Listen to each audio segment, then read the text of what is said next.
NEET 2025 पूरा हो गया है, फास्टेस्ट आंसर की हम ला चुके हैं, सारे टॉप एजुकेटर्स ने एनालिसिस कर ली है।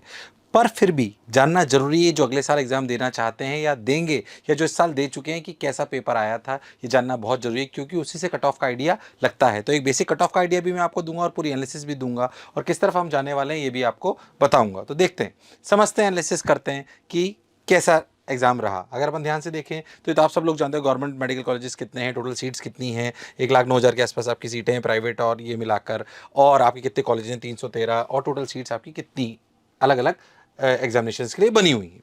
ये तो अपनी बेसिक सी बात है, एमबीबीएस और बीडीएस को लेके आपको जो समझ में आता है। उस स्लाइड को दोबारा आपको दिखाता हूँ, हालांकि सब बातें आप जानते हो अच्छे से, बट फिर भी आपको समझना जरूरी है कि एमबीबीएस में 1,09,145 और 26,773 काफ़ी बच्चे डॉक्टर बनते हैं। इसके अलावा बीएचएमएस और बहुत सारी सीट्स और हैं जो आपका अलग अलग लेवल पर जाती हैं। इसके बाद कितने कितने बच्चे बैठे इस बार, लगभग 1 लाख बच्चा, थोड़ा सा कम था 2024 के कंपैरिजन में। 2025 में पेपर टफ आया था, ये सब लोग आप जानते हैं। अगर आप नहीं जानते तो मैं आपको बता दूं, इस बार का paper one of the toughest paper है, तो कट ऑफ थोड़ी कम जाएगी। एक कट ऑफ कैसी गवर्नमेंट मेडिकल कॉलेज के लिए जाएगी, उसके लिए मैंने एक वीडियो बना रखा है, आपको आई बटन पे दिखाई दी जाएगा, उस वीडियो को आप जरूर देखना, मोशन के नीट चैनल पे है। गवर्नमेंट मेडिकल कॉलेजेस के लिए कितनी कट ऑफ जाएगी वो मैंने बता रखा है, हर कैटेगरी वाइज। ठीक है, खैर अभी एनालिसिस करते हैं। आगे अगर अपन बढ़ते हैं तो आपको दिखाई देगा, फिजिक्स की एनालिसिस सबसे पहले करते हैं।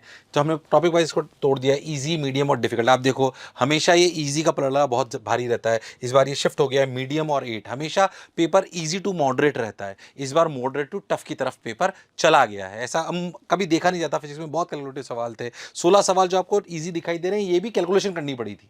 इनमें भी ऐसा नहीं था कि, पहले तो कई बार ऐसा सवाल भी आता था फिजिक्स में कि बताइए सबसे ज़्यादा वेवलेंथ जो व्हाइट लाइट है उसमें किसकी होती है। ये बहुत आसान सवाल है, मतलब डायरेक्ट आप इसको कर सकते हो। ऐसा सवाल इस बार एक भी नहीं था, तो पेपर टफ था, काफ़ी कैलकुलेटिव था, इसलिए घबराने की बिल्कुल जरूरत नहीं है।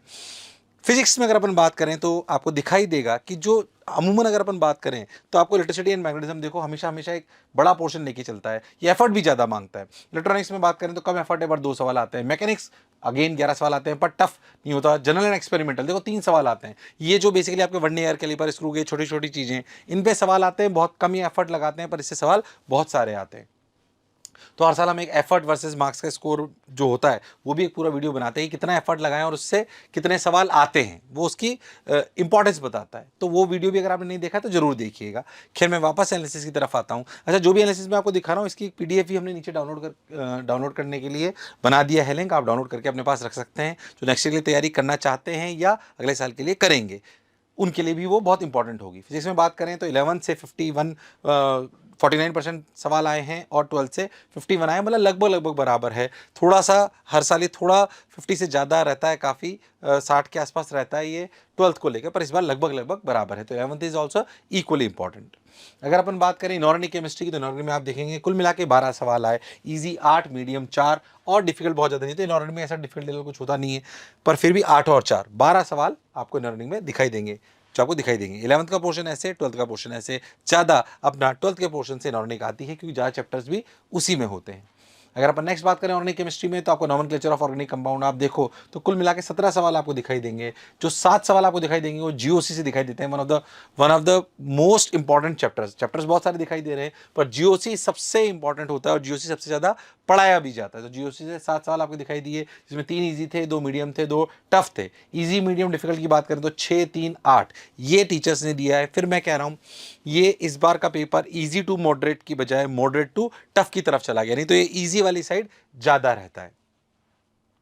In the similar way 12th से जो पोर्शन आया है 53% आया है, जो क्लास 11 से आया है वो 47% आया है। लगभग लगभग मैं ये बोल सकता हूँ आपको कि 12th के पोर्शन में भी बहुत सारी चीज़ें ऐसी होती है जो 11th का बेस होती है, जिनके बिना आप उन चैप्टर्स को कर नहीं सकते। तो खाली 12th का बोल देना समझदारी नहीं होती, उसमें 11th का जो है कुछ कुछ इंक्लूजन होता है, वो भी आपको आना चाहिए। तो 11th के बिना आप ये कर पाओगे, पॉसिबल नहीं है। परसेंटेज दिखाने का सिर्फ पर्पज़ इतना है कि हमें बाद में किस चीज़ को ज़्यादा इंपॉर्टेंस देनी है। आगे चलते हैं और बात करते हैं physical chemistry topic wise distribution की। अगर अपन बात करें तो आपको ऐसे दिखाई देगा इजी, मीडियम और डिफिकल्ट। अगर आप देखो तो सबसे ज़्यादा सवाल जो आपको दिखाई दे रहे हैं 3, 3, 3 वाले चैप्टर आपको दिखाई दे रहे हैं। एटॉमिक स्ट्रक्चर, दूसरा आपको दिखाई दे रहा है लिक्विड सॉल्यूशन, और थर्ड आपको दिख रहा है केमिकल काइनेटिक्स। कुल मिला के 16 सवाल आए, 6, 7 और 3 10 सवाल मीडियम और टफ की तरफ चले गए, 6 सवाल इधर की तरफ ईजी की तरफ रह गए। जैसा कि मैंने आपको बोला, ईजी टू मॉडरेट की बजाय इस बार मॉडरेट टू टफ की तरफ ज़्यादा पेपर गया है। क्लास वाइज डिस्ट्रीब्यूशन अगेन अपन बात करें तो 11th क्लास का सिलेबस ज़्यादा दिखाई दे रहा है फिजिकल केमिस्ट्री में, विच इज सरप्राइजिंग। आपको ये समझ में आना चाहिए। अच्छा, इसमें 12th के पोर्शन से 11th के पोर्शन से बहुत सारे सवाल ज़्यादा आए हैं। In the similar way botany में अगर अपन बात करें तो आपको दिखाई देंगे 46 सवाल बॉटनी में आपको दिखाई देंगे। जो मेजर चैप्टर से आपको दिखाई देंगे 8 वाला चैप्टर यानी कि मॉलिक्यूलर बेसिस ऑफ इनहेरिटेंस से 8 सवाल दिखाई दिए।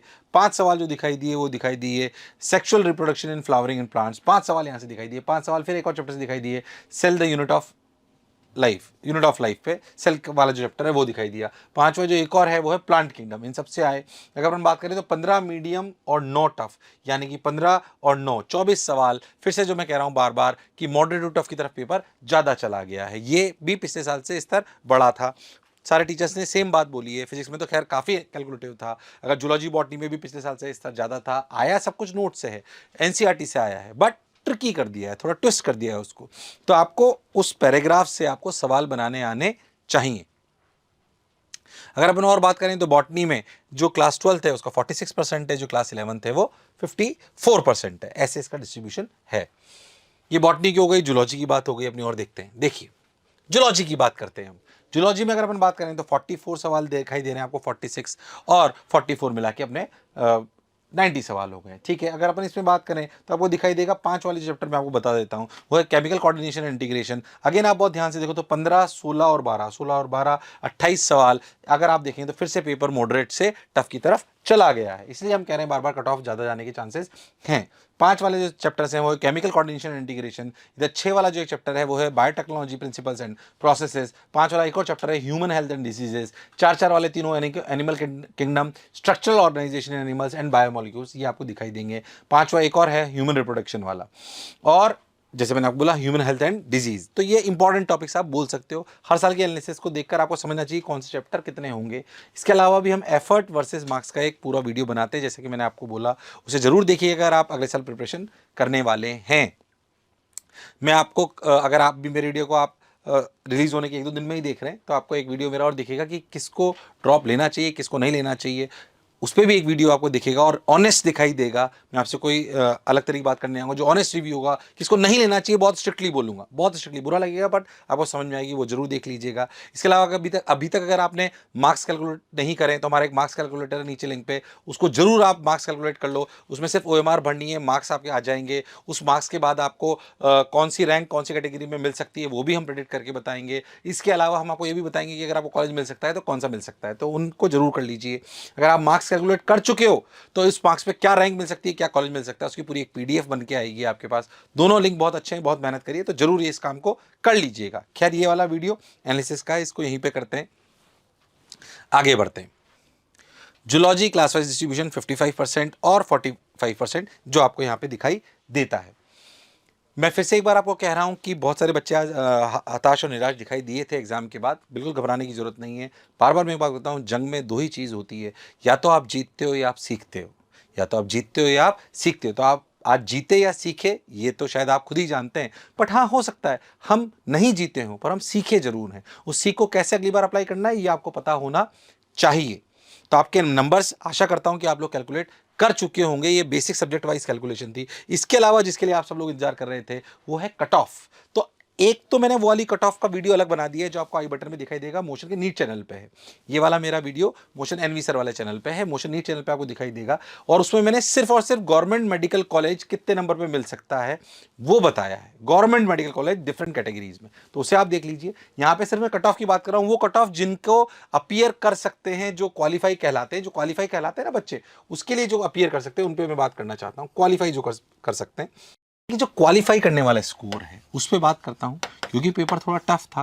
तो अगर अपन बात करें कि जनरल कैटेगरी जिसकी अपन बात करते हैं, जनरल कैटेगरी में जो आपको स्कोर दिखाई देता है वो आपको दिखाई जनरल कैटेगरी में जो आपको दिखाई देगा वो दिखाई देगा करीब करीब 130 के आसपास, 130 मार्क्स के आसपास आपको स्कोर दिखाई देगा। और जो SC/ST को दिखाई देगा स्कोर वो दिखाई देगा करीब करीब 100 के आसपास। ये क्वालिफाइंग स्कोर है। फिर मैं कह रहा हूं कि एक वीडियो अलग बनाया गया है जो रियलिटी में आपको बताएगा कि आपको एमबीबीएस के गवर्नमेंट मेडिकल कॉलेज मिल सकते नहीं मिल सकते। उसमें हमने बीडीएस पे भी ढंग से बात नहीं करी है, सिर्फ वो क्या मिल सकते हैं जिसे हमने सेफ स्कोर बोला है। उस वीडियो को आप जरूर देख लीजिए मुझे नीट वाले चैनल पे। और 1-2 दिन बाद हम स्टेट वाइज भी पूरी आपकी एनालिसिस लेके आएंगे कि किस किस पे क्या क्या मिल सकता है। पर फिर भी अगर आपको लगता है कि मेरे को रिपीट करना चाहिए, इस पे भी एक वीडियो बना रहा हूं कि किसको रिपीट करना चाहिए, किसको नहीं करना चाहिए, ऑनेस्ट रिव्यू दूंगा किसको नहीं करना चाहिए। पर अगर करने वाले हो तो आपको क्या क्या करना चाहिए, जाहिर सी बात है कि आपको 600 प्लस पे आपके मोशन के बैचेस भी स्टार्ट हो रहे हैं। वो कैसे स्टार्ट हो रहे हैं तो ज़्यादा इस पर नहीं बोलना चाहता हूँ, ये पीडीएफ में आपको दिखाई दे जाएगा। आपके नंबर के बेसिस पे बहुत सारी ऐसी स्कॉलरशिप कोटा में मिलती है। अच्छा, मैं एक बात ऑनेस्ट और बोलना चाहता हूँ बेटा, अब पेपर बहुत टफ आया, आप जानते हो, सेल्फ स्टडी से बात नहीं बनेगी, बहुत बड़े बड़े ऑनलाइन के बैचेस से बात नहीं बनेगी, मूवी की तरह ऑनलाइन में देखोगे नहीं बात बनेगी, अनुशासन के साथ पढ़ना पड़ेगा। अगर ड्रॉप ले रहे हो तो ये मत सोचो कि मैं तो एक बार पढ़ चुका हूँ सेल्फ स्टडी कर लेता हूँ। कोटा में रह के ही बहुत बच्चे ने कुछ भी ज्वाइन नहीं करा, सिर्फ सेल्फ स्टडी करते रहे, नहीं फायदा होता। अनुशासन बहुत आवश्यक है, आपको अनुभवी अध्यापकों की आवश्यकता है। मैं ये किसी स्वार्थवश नहीं बोल रहा हूँ, बहुत सालों के अनुभव के बाद बोल रहा हूँ। आपके शहर में भी अगर कोई बहुत अच्छी एक्सपीरियंस कोचिंग है जो वर्षों से रिजल्ट निकाली तो उसे ज्वाइन कर लीजिए। कोटा जैसे शहरों में आकर हम जैसे लोगों से पढ़ सकते हो या मोशन जैसे एजुकेटर से पढ़ सकते हो तो उनको पढ़िए। मैं कोई यहाँ पे सिर्फ मोशन के प्रमोशन की बात नहीं कर रहा हूँ, बट साइड सी बात है कि अनुभव की वैल्यू होती है। पेपर टफ है, आ रहा है और अगले साल भी आएगा क्योंकि संख्या बहुत ज़्यादा है और ये करना आवश्यक भी और ज़रूरी भी है। तो आपके लिए एक अनुभवी अध्यापक जो अनुशासन के साथ आपको पढ़ाएं, थोड़ा सा डांट के पढ़ाएं, वो आपके लिए बहुत आवश्यक है, तभी आप सेलेक्ट हो पाओगे। कई बच्चों को भ्रम हो जाता है ड्रॉप लेने के बाद कि यार मैं जो है ना मुझे तो अब क्या जरूरत है, मुझे बायो पढ़ने की जरूरत नहीं है, मुझे इसकी जरूरत नहीं है, मैं सिर्फ ये पढ़ लूँगा जिससे बात बन जाएगी। नहीं, एक अनुशासन की आवश्यकता है, 5-6 घंटे क्लास में बैठने की आवश्यकता है और फिर घर पर जाकर 7-8 घंटे पढ़ने की आवश्यकता है। आपको हो सकता है क्लास में कभी कभी ऐसा लगे मैंने थोड़ा बहुत पढ़ा हुआ है, बट उससे नई विचारधारा बनाकर उसे नए सवाल बनाने की प्रक्रिया आपकी होनी चाहिए, तभी आप सेलेक्ट होंगे। ये थोड़ा सा अपन ऐसा बोल सकते हैं कि थोड़ा आपके लिए टफ काम हो सकता है, पर ये करना बहुत आवश्यक है। अगर डॉक्टर बनना है तो टफ काम तो करना ही पड़ेगा, तो आप वो काम कर सकते हो। इसके अलावा अगर अपन बात करें तो हमारे अनुशासन का लाइव बैच जो है ये बिल्कुल क्लासरूम कोटा के टीचर्स ही एजुकेटर्स इसको पढ़ाते हैं और ये वैसे बैच नहीं है जिसमें आप कुछ भी कर सकते हो। नहीं, आपको वीडियो चालू रखना पड़ता है, आपको टीचर के साथ रिस्पॉन्ड करना पड़ता है, आपको नोट्स चेक कराने पड़ते हैं, अनुशासन के साथ पढ़ाया जाता है। बैच साइज बहुत लिमिटेड होती है, सर भी टीचर्स को टीवी पे सारे बच्चे दिख रहे होते हैं और कोटा के जो क्लासरूम के टीचर्स हैं वही आके आपको यहाँ पे पढ़ाते हैं। उनके लिए जो हो सकता है कि क्लासरूम तक जा नहीं पा रहे हैं किसी भी कारणवश, वो जरूरी है। उसके अलावा एक टॉप बैच जे स्टार और बनता है जिनके नंबर 600 प्लस से ज़्यादा है या 501 से ज़्यादा है। ये सारे बैचेस जो हैं ये जे स्टार बैच टॉप बैच बनता है, ये उनके लिए होता है। मैं फिर से कह रहा हूँ कि निराश और हताश होने की बिल्कुल ज़रूरत नहीं है। आप अगर इस जंग में आपके अनुसार आप जीते नहीं हो तो सीखे जरूर हो। तो इस बार जो गलती करी है उसको दोबारा अपन दोहराएंगे नहीं, कमज़ोर नहीं पड़ेंगे। दुनिया हमें कमज़ोर माने हो सकता है, पर हम कमज़ोर अंदर से नहीं होने चाहिए। जिस दिन मन से हम हार मान लेते हैं उस दिन हम वास्तविकता में हारते हैं। दुनिया हमें हारा हुआ मान ले चलेगा, पर मैं इस जंग में सीखा हूं ये आपको पता होना चाहिए। मैं आपको कमज़ोर नहीं बनाना चाहता, मैं आपको लायक बनाना चाहता हूं। मैं थोड़ा टफ टीचर की तरह आपको दिखाई दे सकता हूं, मैं आपको ईमानदारी से कह रहा हूं। मैं आपको हो सकता है बहुत पुचकारने वाला अध्यापक ना नजर आऊं, पर यह सच्चाई है कि थोड़ा टफ नजर आऊंगा, पर मैं आपके उस बड़े भाई और फादर की तरह जो तुम्हारा भला चाहता है। गलत सलाह नहीं दूंगा, स्वार्थ से प्रेरित नहीं होगी, शिक्षा से प्रेरित होगी। थोड़ा टफ नजर आता हूं ये मुझे पता है, पर मुझे पता है कि हम बच्चे की भले की बात कर रहे हैं। सिर्फ तुम्हें रोने के लिए कंधा देने वाला व्यक्ति नहीं बनना चाहता हूं, मैं तुम्हें कुछ सिखाकर लायक और काबिल बनाना चाहता हूं। आज टफ लग सकता हूं, पर जीवन में जरूर तुम लायक होंगे। इसके बाद जीवन में तुम्हें कभी भी किसी के कंधे पे सर रख के रोने की आवश्यकता नहीं पड़ेगी। क्या मेरी बात एकदम क्लियर है? हाँ सर, हम इस बात को ध्यान से रखेंगे। तो ये एनालिसिस आशा करता हूं कि आपके काम की होगी और आपके आने वाले सपने जरूर पूरे होंगे। मुझे सुनने के लिए बहुत बहुत धन्यवाद। Thank you.